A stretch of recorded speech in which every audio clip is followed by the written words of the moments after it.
Bonjour Élise. Bonjour. Pour ceux ou celles qui ne te connaîtraient pas, tu es Élise Guillaudis, avocate et fondatrice de Numitic Avocat. Tu accompagnes les entrepreneurs du web à gagner la sérénité juridique dans cette jungle du numérique. Et oui, on peut le dire comme ça. Ton expertise est vraiment très ciblée, droit du numérique, droit des contrats, RGPD. Aujourd'hui, tu viens nous présenter une série de vidéos justement à destination des rédacteurs web. Pourquoi des vidéos juridiques pour les rédacteurs web? Oui, c'est une bonne question. Tout d'abord, merci Déborah pour cette interview. Alors, pourquoi les rédacteurs web et pourquoi des vidéos juridiques pour ces rédacteurs? En fait, ça vient de ma pratique d'avocat. C'est vrai que je côtoie quand même un certain nombre de rédacteurs web et je me suis rendu compte qu'ils sont assez peu finalement à prendre conscience des lois qui existent aujourd'hui.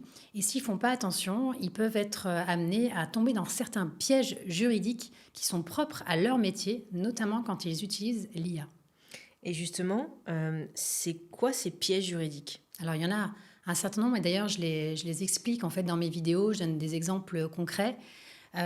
Si je veux résumer les choses, il y a trois principaux pièges juridiques auxquels le rédacteur web est confronté lorsqu'il rédige des contenus pour des clients, pour des entreprises. Le premier piège, c'est quand le contenu peut être qualifié d'erroné ou trompeur au sens légal du terme.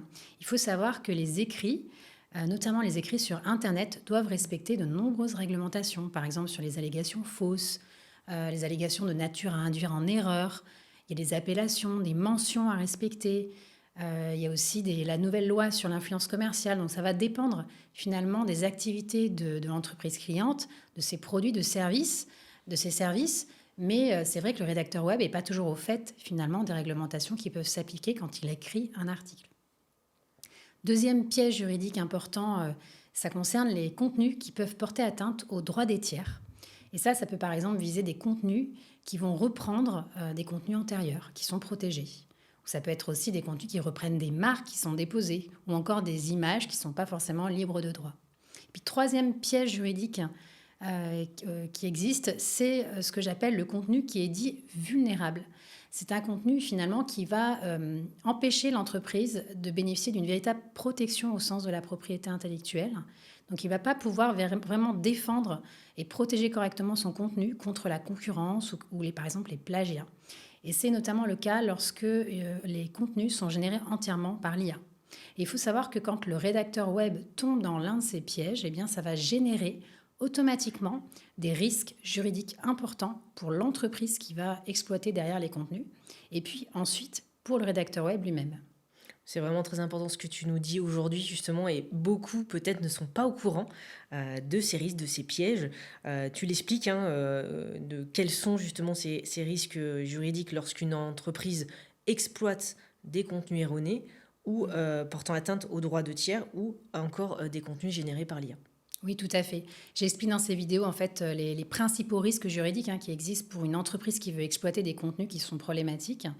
Et puis j'explique aussi quels sont les risques pour le rédacteur web, parce qu'en fait le rédacteur web il est lié par un contrat avec son client. En fait le client le paye en contrepartie la rédaction de contenu. Donc si le contenu pose problème derrière, eh bien il peut y avoir une réclamation en fait qui peut être portée à l'encontre du rédacteur web.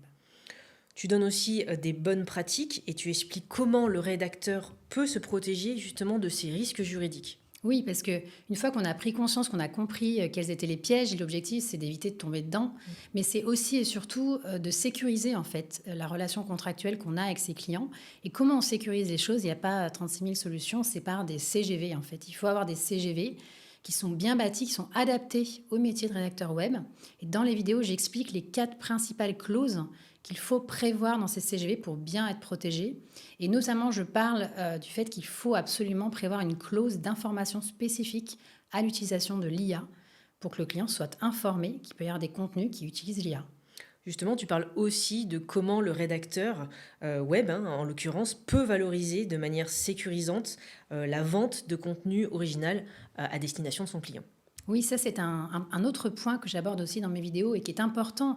Et c'est vrai que j'ai constaté que les rédacteurs, finalement, qui rédigent des contenus originaux, ont assez peu l'habitude de valoriser en fait leur création originale. Et il faut savoir que le rédacteur peut tout à fait monétiser, donc demander une rémunération spécifique en contrepartie de la cession des droits d'auteur sur un contenu original.